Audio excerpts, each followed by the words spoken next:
Esto nunca me había pasado antes. Fallé. Tenía la expectativa, la mujer que quería, ese tipo con el que quería acostarme, ese tipo con el que quería estar, esa mujer que me ilusionaba. Fui al motel, ella vino a mi casa, fui a la suya y no funcionó nada. Esto nunca pasó. O bien, cuando fui a cambiar de posición, la perdí. ¿Cuándo se vuelve una enfermedad?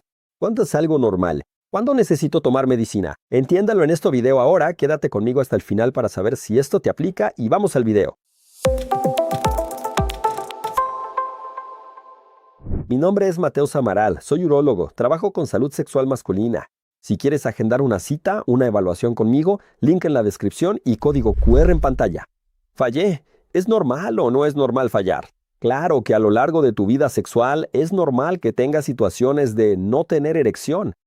No tener erección. No tuve erección en ese momento, mi esposa me buscó, mi novia me buscó, estaba cansado pensando en otra cosa, Nunca me había pasado antes y fallé en esa situación. Sucede, esto es normal, un evento aislado. Lo que no es normal es que esto se vuelva algo repetitivo y que repetidamente ocurra la incapacidad de tener o mantener erecciones. Es la disfunción eréctil, es una enfermedad la disfunción eréctil, que merece tratamiento. Por lo tanto, si es un evento aislado, es normal. Esto va a suceder en la vida de todo hombre. Solo no sucede en la vida del mentiroso, el que lo niega, miente. Mentira, mentira, mentira. Deja a ese tipo hablando solo. Eso nos pasa a todos. Como les dije al inicio, estaba la expectativa de esa mujer y de ese tipo. Fui al motel, tenía muchas ganas de estar ahí y fallé. ¿Qué pasó? Tenía muchas ganas. ¿Por qué sucedió eso? No entendí, perdí la erección ahí mismo. Cambié la posición, fui a poner el condón, la perdí, ya fue, no pude recuperarla. Les describí aquí un caso que es extremadamente común, ¿no? Debe haberte pasado a ti o a tu amigo, en fin, que es el tipo que con mucha expectativa, muchas veces sin intimidad con esa pareja nueva, casual, mucha expectativa, mucha adrenalina. Expectativa es igual a ansiedad, que es igual a adrenalina. ¿La adrenalina qué hace? Te prepara para una situación de correr, de huir, de saltar, de ir a otro lugar. Y ahí vas a tener descarga adrenérgica para eso, porque estás ansioso. Ella quita sangre de tu periferia, mano fría, sudando, quita sangre de la mano, del pie, del pene, para lanzarla a tu corazón, a tu músculo, preparándote para huir, para correr. Entonces, eso es ansiedad de desempeño en esa situación. Ahí viene una gran diferencia de paciente a paciente, porque esto le va a pasar a todo el mundo en algún momento. Bien, la forma en que lidias con eso, ¿no? Muchas veces, si eres un tipo que lidia mal con las frustraciones en otros ámbitos de tu vida, vas a lidiar mal con esto también. Hay tipos que van a lidiar bien. Hay hombres que lo manejan bien. Hay tipos que esos tipos no, probablemente no vienen a mi consultorio, pero son tipos que, oye hermano, mira, hoy no va a funcionar, linda. Hoy no se va a poder y vamos a la próxima. Paciencia. O si no, vamos a relajarnos aquí, pide un vino y luego vemos si se puede. Entonces hay hombres que manejan bien estas situaciones. Y eso cambia todo el juego, porque no entra en un ciclo que yo llamo ciclo negativo, el ciclo del mal. El tipo que se siente mal, depresivo, ¿cómo me pasó esto a mí? Y le da vergüenza. La mujer maneja muy bien esto. A veces hasta lo toma personal, ¿no? La mujer tiene un espíritu muchas veces, no siempre, muy maternal, ¿no? Piensa que la culpa fue suya, que no hizo algo. En realidad es un diálogo interno de nosotros como hombres. Si lo manejas mal, creas una bola de nieve y empiezas la próxima con más expectativas. Rayos, fallé la anterior, tengo que cumplir, tengo que ver si esto funciona con la misma pareja o con otra. Entonces hay que ver si la cosa funciona. Ahí vas, te pones más presión todavía y fallas de nuevo. Te pones más presión todavía, más adrenalina y fallas de nuevo. Ahí entraste en el ciclo.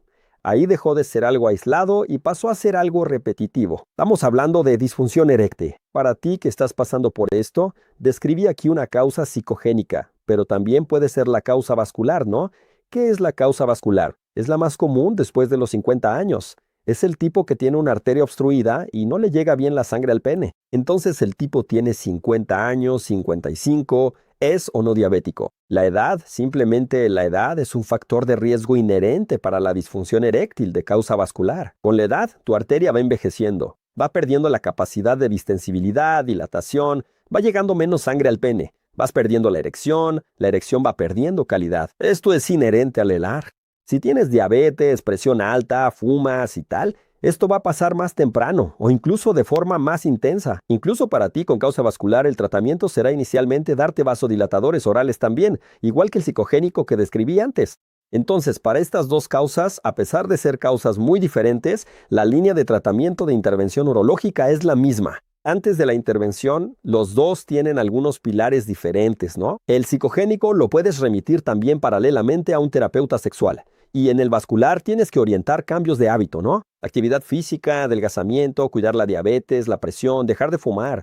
Entonces son causas diferentes, pero el TRAG, ahí cuando vas a intervenir, es igual. Tadalafilo, sildenafilo, arginina, citrulina. Si no funcionó nada oral, vas a la inyección en el pene, que funciona muy bien. Es un cambio de una adaptación, pero funciona muy bien. Tienes la prótesis de pene principalmente para los de causa vascular. Y tienes otra causa, que es la causa hormonal. Todo paciente, tenga 20 años o tenga 60 con disfunción eréctil, debe pasar por un chequeo hormonal completo. Vamos a medir no solo la testosterona, sino todo lo que la regula para darte un diagnóstico. Mira, está baja o está bajando según tu historial. Oye, si antes tenía 750 de testo y ahora está en 400, algo pasa. Esto puede ser bajo para ti. Pero está en el valor de referencia. Olvida la referencia. Enfócate en ti. Primera vez midiendo testosterona, veremos FSH, LH, el eje y estradiol. A falta de historial, muchas veces hay que recibir. Entonces, ¿tuviste un evento aislado de disfunción eréctil? ¿Fallaste o no funcionó? Relájate y solo respira. Intenta lidiar con eso de la mejor manera posible para que observes si esto se va a repetir o no. Pasó 1, 2, 3 veces. No te quedes esperando tampoco. Pide una cita. Pide una cita con el urólogo. Es idealmente allí con alguna experiencia en andrología, ¿no? Que pueda ayudarte. Él te orientará. Aunque pasara solo 3 o 4 veces, lo prefiero a que pases por eso 1 año y medio y tu cabeza ya esté destruida, tu autoestima esté por el suelo. Es más difícil tratarte, ¿no? Ayer atendí a un paciente que lleva 2 años en eso.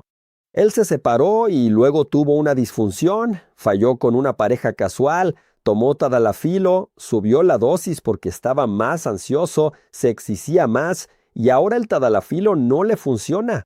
Es pura ansiedad. Tiene 36 años y buena salud. Lleva 2 años en esto, así que no se curará de la noche a la mañana. Pasó una vez, pasó de nuevo y ya. Pide una cita. 1, 2, 3, te está impactando. Empieza ya a buscar ayuda. Yo prefiero de esa forma. Y si quieres saber cómo ejercitar tu pene, te dejo el video y hasta la próxima.